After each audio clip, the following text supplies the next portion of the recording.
नमस्कार। चलिए, आज हिंदी सिनेमा के इतिहास में एक दिलचस्प सफर पर चलते हैं। हम देखेंगे कि कैसे एक किरदार यानी अफगान हमारी फिल्मों के पर्दे पर बदला है, काबुलीवाला के जमाने से लेकर आज की केसरी तक। देखिए, फिल्में ना सिर्फ एंटरटेनमेंट के लिए नहीं होती, वो इससे कहीं ज़्यादा हैं।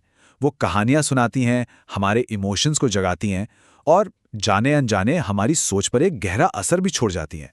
आप कह सकते हैं कि ये एक पावरफुल शीशे की तरह है। ये सिर्फ समाज की तस्वीर नहीं दिखाती, बल्कि दुनिया और हमारे पड़ोसियों को हम कैसे देखते हैं, इस सोच को बना भी सकती हैं और बिगाड़ भी। और ठीक इसी बात को लेकर एक बहुत ही दिलचस्प अकादमिक पेपर सामने आया है। ये पेपर हिंदी सिनेमा में एक खास किरदार के पूरे सफर को, उसके उतार चढ़ाव को मैप करता है, और वो किरदार है अफगान का।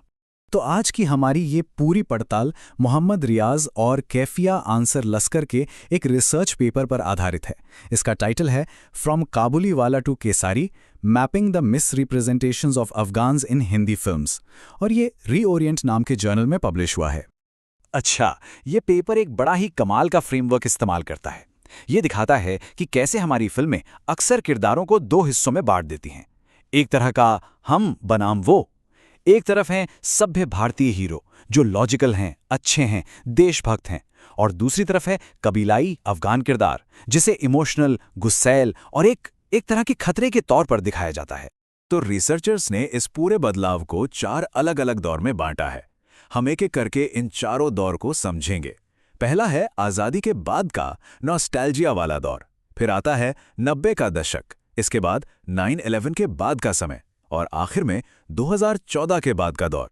तो चलिए शुरू से शुरू करते हैं। तो पहला हिस्सा, द नॉस्टैल्जिक काबुलीवाला। ये वो दौर है जब अफगान किरदार को एक बहुत ही रोमांटिक और नॉस्टैल्जिक अंदाज में देखा जाता था। और इसका सबसे बड़ा, सबसे क्लासिक उदाहरण है 1961 की फिल्म काबुलीवाला। आपको याद होगा, इसमें जो अफगान किरदार है रहमान, वो एक भला आदमी है। गरीबी की वजह से अपना देश छोड़कर कलकत्ता आता है। हाँ, ये बात सही है कि वो थोड़ा इंपल्सिव है और गुस्से में एक मर्डर भी कर देता है, पर उसकी जो असल पहचान है वो एक भोले भाले, कमजोर, एक आउटसाइडर की है। और यहीं पर वो हम बनाम वो वाला फॉर्मूला एकदम साफ दिखता है। देखिए, एक तरफ है मिनी के पिता जो पढ़े लिखे हैं, सोफिस्टिकेटेड हैं, लॉजिकल हैं, और दूसरी तरफ है रहमान खान जो बेचारा है, इंपल्सिव है, गरीब है और बहुत इमोशनल है। तो ये फिल्म एक सभ्य बनाम जंगली, या कह लें देहाती, का एक ढांचा खड़ा कर देती है। चलिए, अब कहानी में थोड़ा आगे बढ़ते हैं। आते हैं 90s के दशक में। अब काबुलीवाला की वो मासूमियत गायब हो चुकी है और उसकी जगह ले ली है एक काल्पनिक, कुछ ज्यादा ही बढ़ा चढ़ाकर दिखाए गए कबीलाई योद्धा ने। इसका परफेक्ट एग्जाम्पल है 1992 की खुदा गवाह। ये फिल्म एक ऐसे फैंटेसी वाले अफगानिस्तान को दिखाती है जहां बस कबीलों की लड़ाई है, जबरदस्त प्यार है और बदला है। मजे की बात यह है कि उस वक्त अफगानिस्तान में जो असली सिविल वॉर चल रहा था, फिल्म उसे पूरी तरह से इग्नोर कर देती है। तो इस दौर की फिल्मों में अफगान का मतलब क्या है? मतलब है कबीलाई झगड़े, गुस्सा और बस बदला लेने का एक कभी ना खत्म होने वाला जुनून। ये स्टीरियोटाइप को और ज्यादा पक्का कर देता है। और फिर आता है एक ऐसा मोड़ जो सब कुछ बदल देता है। 9/11 का हमला और उसके बाद शुरू हुआ वॉर ऑन टेरर। इन घटनाओं ने हिंदी सिनेमा में अफगानिस्तान को देखने का नजरिया ही हमेशा हमेशा के लिए बदल दिया। तो हुआ ये कि दुनिया में जो हो रहा था उसका सीधा असर हमारी फिल्मों पे पड़ा। 9/11 के बाद पर्दे पर अफगानिस्तान का मतलब ही हो गया युद्ध, तबाही और आतंकवाद।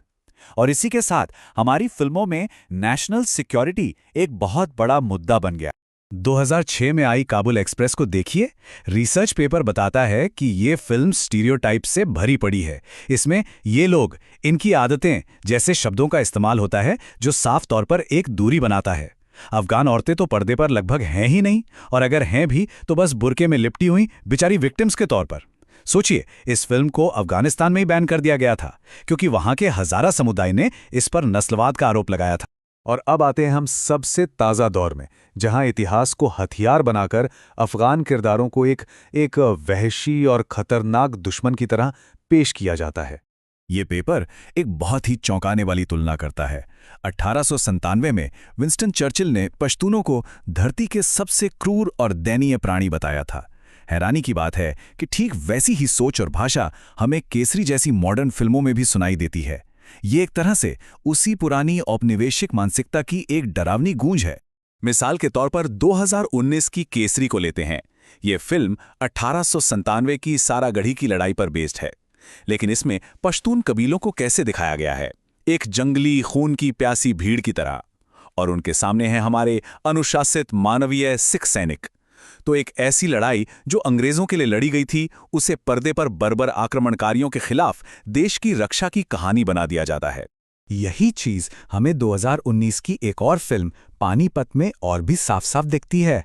एक तरफ देखिए मराठा दरबार है, कितना शानदार, रंगीन, सजा धजा और सोफिस्टिकेटेड, और दूसरी तरफ है अफगान शासक अब्दाली का खेमा, जो अंधेरा है, अस्त व्यस्त है, किसी बाजार जैसा लगता है। किरदार भी मैले कुचैले और वहशी दिखाए गए हैं। तो ये जो विजुअल का खेल है ना, ये सीधे सीधे सभ्य बनाम बर्बर वाली कहानी को दिमाग में बिठा देता है। तो सवाल ये है कि इन सबसे आखिर फर्क क्या पड़ता है? भाई फिल्में तो आखिर फिल्में ही होती है ना? लेकिन बात इतनी सीधी है नहीं। यहीं पर हमें असलियत और सिनेमा का फर्क समझना होगा। हकीकत यह है कि भारत और अफगानिस्तान के रिश्ते ऐतिहासिक रूप से बहुत अच्छे रहे हैं। भारत ने वहां $3 बिलियन से ज्यादा की मदद दी है। अफगान लोगों के दिलों में भारत के लिए जबरदस्त प्यार और इज्जत है, और दूसरी तरफ हमारा सिनेमा है जो उन्हें एक ऐतिहासिक दुश्मन, एक बर्बर हमलावर की तरह दिखा रहा है। ये कितना बड़ा कंट्रास्ट है, सोचिए। इस ट्रेंड को समझाने के लिए पेपर एक टर्म इस्तेमाल करता है, हिंदू ओरिएंटलिज्म। पेपर का तर्क है कि जैसे पश्चिम ने ओरिएंट यानी पूरब की एक पिछड़ी और जंगली इमेज बनाई थी, ठीक उसी तरह ये सिनेमा एक खास तरह की राष्ट्रीय पहचान गढ़ने के लिए मुसलमानों को और यहाँ अफगानों को दूसरा या विलन बनाकर पेश कर रहा है। तो आखिर में एक सवाल हमारे सामने खड़ा होता है कि जब इतिहास को मनोरंजन बना दिया जाता है, तो जो कहानी पर्दे पर दिखाई जा रही है, उसकी जिम्मेदारी किसकी है? ये एक ऐसा सवाल है जिस पर हम सबको सोचने की जरूरत है।